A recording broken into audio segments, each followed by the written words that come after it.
ဆုံးဖြတ်ချက်မှားသွားတဲ့အတွက်ထိခိုက်နစ်နာသွားတာမျိုးသင်ဘဝမှာကြုံမှုပါသလားငါဒီဈေးကြီးတဲ့အင်ကြီးကြီးကိုမဝယ်ခဲ့တဲ့နာဆိုတာအစငါအဲ့ဒီတော့ကားမဝယ်ဘဲနဲ့မြေကွက်ဝယ်ခဲ့ရမှာကွာဆိုတာမျိုးဒါမှမဟုတ်ကျွန်တော်ကကွန်ပျူတာ software ဘိုင်းကိုစိတ်ဝင်စားတာ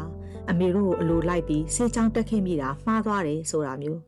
ကျမတို့ကိုယ်တိုင်ဆုံးဖြတ်ချက်မှားသွားတာမျိုးရောကိုယ့်ပတ်ဝန်းကျင်ကလူတွေဆုံးဖြတ်ချက်မှားသွားတာမျိုးရောကျမတို့အားလုံးကြုံဘူးမြင်ဘူးကြပါတယ်ဒီတော့ကိုယ်တိုင်တေချာနားလေတဲ့ရှင်းလင်းတဲ့အဆုံးဖြတ်ချက်တစ်ခုဖြစ်ဖို့ဘယ်အချက်တွေကိုထည့်သွင်းလုပ်သင့်တာပါလဲနီလန်၅ခုကိုပြောပြချင်ပါတယ်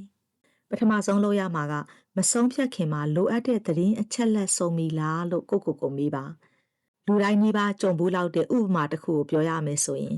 နေမီအသစ်တစ်ခုကိုအလဲအပတ်ခရီးသွားတဲ့အခါလက်ဆောင်ပစ္စည်းဘာညာဝယ်တယ်ဆိုပါစို့ဈေးကအဆုံးအထိရှောက်မကြည့်မိပဲနေကန်မိတ်ဆွေကိုမမေးမြန်းပဲဝယ်မိရင်ဈေးများသွားတာအရေးသွေးညံ့တာဝယ်မိတာဖြစ်ဖို့ရာခိုင်နှုန်းများပါတယ်။မှတ်မိတဲ့အဖြစ်အပျက်တစ်ခုကိုပြောရမယ်ဆိုရင်ကျမတို့မိသားစုဗီယက်နမ်ကိုအလဲသွားတော့ကညီမလေးကသူ့အလုပ်ကအဖွဲသားတွေအတွက်လက်ဆောင်အဖြစ်အဝတ်ပစံအိတ်ကလေးတွေဝယ်ပါတယ်။ပထမစတွေ့တဲ့နေရာမှာဝယ်တာ1000ဘိုးကို2လုံးဆက်လျှောက်သွားတော့ပစ္စည်းတူတူကိုပဲ1000ဘိုးကို3လုံးပေးပါမယ်တဲ့။အဲ့လိုနဲ့ဈေးတန်းအဆုံးထိရောက်သွားတော့1000ဘိုးကို9လုံးအထိရောင်းနေဆိုင်အောင်တွေ့ပါတယ်။ညီမလေးကတော့အီလေဖြစ်တာပေါ့။ဒါကတော့ပေါ့ပါဥပမာတစ်ခုကိုပြောတာပါ။ဆုံးဖြတ်ချက်အသေးအကြီးအားလုံးမှာသတင်းအချက်လက်မရယူပဲဆုံးဖြတ်မယ်ဆိုရင်မှားယွင်းတဲ့ဆုံးဖြတ်ချက်ဖြစ်ဖို့ရာခိုင်နှုန်းများပါတယ်။ဒုတိယလောက်ရမှာကအချိန်ယူပါခဏစဉ်းစားလိုက်ပါဦးမယ်လို့ပြောဖို့အားမနာပါနဲ့တခါတလေအရေးပေါ်အခြေအနေမျိုးမဟုတ်တဲ့ဆုံးဖြတ်ချက်တွေကိုအရေးပေါ်အခြေအနေလို့ထင်အောင်တစ်ဖက်ကစီစဉ်ထားတာမျိုးရှိတတ်ပါတယ်အဲ့ဒါကိုအယောင်ပွဲတော်ကာလတွေမျိုးမှာတွေ့ရတတ်ပါတယ်ဥပမာကွန်ဒိုအယောင်မြင့်တင်ရေးကာလ2ရက်အတွင်းဝင်ရင်350 discount ပေးမယ်ဆိုတာမျိုးအခန်းကောင်းတွေကဒီနေ့မဝင်ရင်မကြံတော့တော့ဘူးနော်ဆိုတာမျိုးအယောင်သမားတိုက်တွန်းပြောနေတယ်ပါလာတဲ့တငယ်ချင်းကလည်းနည်းနည်းလောနေပြီနင်ကဘာလို့မှလဲဝယ်မှလားဆိုတာမျိုးစိတ်မရှိတော့ဘူးအဲ့လိုအချိန်ဒီမှာကျမခဏစဉ်းစားလိုက်ပါအောင်မယ်လို့ပြောဖို့အားမနာပါနဲ့ဆုံးဖြတ်ချက်မချခင်မှာဒီမေးခွန်းကိုကိုမေးကြည့်ပါအဲ့ဒါက what exactly am I deciding ငါအခုဘာကိုဆုံးဖြတ်နေတာလဲဆိုတာကိုကိုမေးကြည့်ဖို့ပါများသောအားဖြင့်တော့လောဘဖြစ်သွားတဲ့အချိန်မာနကိုထိခိုက်တယ်လို့ထင်မိတဲ့အခါတွေမှာကျမတို့ဆုံးဖြတ်ချက်အမှားတွေကိုလုပ်မိတတ်ပါတယ်ဒီတော့တင်းစိတ်ထဲမှာရှုပ်ထွေးသွားပြီဆိုရင်အဲ့ဒီအချိန်မှာမဆုံးဖြတ်ပါနဲ့အဲ့ဒီနေရာကခွာခဲ့ပါငါနောက်တလန်းစုံမယ်လို့ကိုဘာသာပြောပါ Well, I don't know. We have to think about it. တတိယလောက်ရမှာကအသေးစိတ်အချက်အလက်ကိုစစ်ဆေးပါ1999ခုနှစ်ကအမေရိကန်ပြည်ထောင်စုက Mars ဂျိုရဲ့ယာတိဥတုကိုသိနိုင်ဖို့အာကာသယာဉ်တစ်ခုကိုပြစ်လွှတ်ခဲ့ပါတယ်ဒါပေမဲ့စတင်ပြစ်လွှတ်ပြီး6လအကြာ Mars ဂျိုရဲ့ပတ်လန်းလေးကိုအာကာသယာဉ်စတင်ဝင်ရောက်တဲ့အချိန်မှာပဲအဲ့ဒီအာကာသယာဉ်ဟာပောက်ကွဲပြတ်ကျခဲ့ပါတယ်ဘာဖြစ်လို့အဲ့လိုဖြစ်ရတာလဲဆိုတာကိုစစ်ဆေးတော့အာကာသယာဉ်ကိုပြစ်လွှတ်ဖို့စီစဉ်ဆောင်ရွက်တဲ့အဓိကအဖွဲ့2ခုရှိပါတယ်တဲ့အဲ့ဒီအဖွဲ့2ခုကတာဝန်တွေကိုခွဲဝေပြီးတော့အတူတကွအလုပ်လုပ်ကြတာပေါ့ဒါပေမဲ့တစ်ဖွဲ့ကသုံးတဲ့တိုင်းတာမှု unit က English unit ဖြစ်ပြီးနောက်တစ်ဖွဲ့ကတော့ metric unit ကိုသုံးခဲ့တာကိုနောက်ကျမှသိရပါတယ်တဲ့ English unit ဆိုတာကအတိုင်းတာတွေကိုပေတွေလက်မတွေနဲ့ဖော်ပြတာဖြစ်ပြီး metric unit ဆိုတာကတော့စင်တီမီတာတွေမီလီမီတာတွေနဲ့ဖော်ပြတာဖြစ်ပါတယ်ဒီတော့ဒီဘက်အဖွဲ့ကဆိုလိုတဲ့1ဆိုတာကတလက်မဖြစ်ပြီးတော့ဟိုဘက်အဖွဲ့ကဆိုလိုတဲ့1ဆိုတာက1စင်တီမီတာဆိုတာမျိုးပါ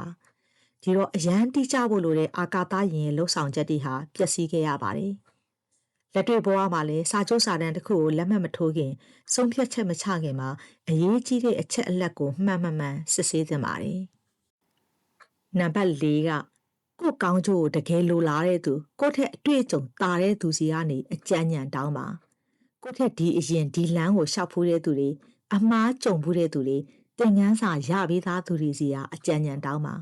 သူတို့ပြောပြတဲ့ဆောင်ရန်ရှောင်ရန်ကိုသိသွားပြီဆိုရင်သူတို့မှားခဲ့တဲ့အမှားမျိုးမမှားအောင်ရှောင်နိုင်ပြီးတော့ပို့ပြီးတော့ကောင်းတဲ့ဆုံးဖြတ်ချက်တွေကိုချနိုင်မှာဖြစ်ပါတယ်အတွေ့အကြုံရှိပြီးသားသူစီကအကြံဉာဏ်တောင်းတာဟာပြော့ညံ့တာအားနေတာမဟုတ်ပါဘူးအဲ့ဒါဟာဉာဏ်ပညာရှိတဲ့တိုးတက်မှုဖြတ်လန်းကိုရှာဖွေတာပဲဖြစ်ပါတယ်နံပါတ်5ကကြာရှုံးသွားနိုင်တဲ့အချက်လက်အားလုံးကိုတွက်ချက်ပါအဲ့ဒါကို pre-mortem လုပ်တယ်လို့ခေါ်ပါတယ်post-mortem ဆိုတဲ့စကားလုံးကိုကျမတို့ပို့ပြီးရင်းနှီးကြမယ်ထင်ပါတယ် postmortem ဆိုတာကလူတယောက်တည်သွားပြီးရင်ဘာကြောင့်ဒီလူကတည်တာလဲဆိုတဲ့အကြောင်းရင်းကိုရှာတာဖြစ်ပါတယ်။ premortem ဆိုတာကတော့မတည်ခင်မှာတည်သွားနိုင်တဲ့အချက်လက်တွေကိုရှာတာပါ။ဆုံးဖြတ်ချက်ချတဲ့နေရာမှာကြာရှုံးသွားနိုင်တဲ့အချက်လက်အားလုံးကိုကြိုတင်စဉ်းစားပြီးကာကွယ်ထားတာဖြစ်ပါတယ်။ဒါနဲ့ပတ်သက်လို့လူသိများတဲ့တကယ့်အဖြစ်အပျက်တစ်ခုကအင်္ဂလိပ်တွေအိန္ဒိယကိုကိုလိုနီပြုအုပ်ချုပ်ခဲ့စဉ်မှာဖြစ်ပွားခဲ့ဘူးပါတယ်။အိန္ဒိယမှာအဲ့ဒီအချိန်ကမွေဟောက်အရန်ပေါ်တော့မွေဟောက်တွေကိုနှိမ်နင်းဖို့ဆိုပြီးအစီအစဉ်တစ်ခုကိုလုပ်ပါတယ်။အဲ့ဒီမှာဆုံးဖြတ်လိုက်တာကမွေဟောက်တစ်ကောင်တက်ပြီးလာပြီးရင်စုငွေပေးမယ်ဆိုပြီးကြေညာလိုက်တာပါ။ပထမပိုင်းတော့လူတွေကစုငွေလိုချင်တော့တွေ့သမျှမွေဟောက်တက်ပြီးမွေဟောက်နဲ့စုငွေလာလဲကြတော့မွေဥရေကအများကြီးယော့သွားသလိုပါပဲတဲ့။ဒါပေမဲ့တိတ်မကြခင်မေလူတွေကမွေဟောက်တွေကိုတမင်မွေးကြပါတော့တယ်တဲ့။မွေးထားတဲ့မွေဟောက်ကိုတက်ပြီးတော့စုငွေနဲ့လာလဲကြဖို့အတွက်ဖြစ်ပါတယ်။အဲ့လိုလူတွေကမွေဟောက်တွေကိုတမင်မွေးတယ်ဆိုတာကိုသိသွားတဲ့အခါစုငွေပေးတဲ့အစီအစဉ်ကိုရပ်ဆိုင်းလိုက်ပါတယ်။ဒီတော့လူတွေကမွေးထားတဲ့မွေတွေကိုဘေးလွတ်ရာကိုလွှတ်လိုက်ကြတာမှာမွေဟောက်ဥယေကအရင်ကတည်းကတောင်ပိုများသွားတယ်လို့ဆိုပါတယ်။ဒီဥပမာကိုဆုံးဖြတ်ချက်ချတဲ့အခါကြာရှုံးသွားနိုင်တဲ့အချက်အားလုံးကိုထည့်သွင်းတွက်ချက်ဖို့လိုကြောင်းပြောတဲ့အခါမှာသုံးကြပါတယ်။ဒီတော့ဆုံးဖြတ်ချက်တစ်ခုကိုရှင်းရှင်းလင်းလင်းနဲ့မှန်မှန်ကန်ကန်ချနိုင်ဖို့ဆိုရင်သတင်းအချက်လက်ရှာဖွေပါလုံလောက်တဲ့အချိန်ယူပါအသေးစိတ်အချက်လက်ကိုစစ်ဆေးပါကိုယ်ကောင်းကျိုးကိုတကယ်လိုလားတဲ့သူအတွေ့အကြုံတာတဲ့သူစီကနေအကြံဉာဏ်တောင်းပါကြာရှုံးသွားနိုင်တဲ့အချက်လက်အားလုံးကိုတွက်ချက်ပါတစ်ဖက်မှာလေဆုံးဖြတ်ချက်ချပြီးမှတကယ်လှုပ်ဆောင်မှု action ကိုဆောင်ရွက်နိုင်မှာဆိုတဲ့အချက်ကိုမမေ့လျော့စေလိုပါဘူးကမ္ဘာပေါ်မှာအောင်မြင်ထင်ရှားတဲ့လူအားလုံးကမှန်ကန်တဲ့ဆုံးဖြတ်ချက်တွေကိုပဲချခဲ့ကြတာမဟုတ်ပါဘူးသူတို့လည်းမှားတဲ့ဆုံးဖြတ်ချက်တွေကိုချမိလိရှိကြပါတယ်ဒါပေမဲ့သူတို့ဆုံးဖြတ်ချက်ချရဲကြတယ်မှားသွားတဲ့အခါအဲ့ဒီနေရာကနေတင်ယူတယ်ပြန်လေပြုပြင်ကြပါတယ်ဆုံးဖြတ်ချက်ချတာနဲ့ပတ်သက်ပြီးသိထားတဲ့ shortcut တချို့လည်းပြောပြချင်ပါတယ်အဲ့ဒါကတင့်အတွက်အရန်ဆုံးဖြတ်ရခက်နေပြီဆိုရင်အဖြေက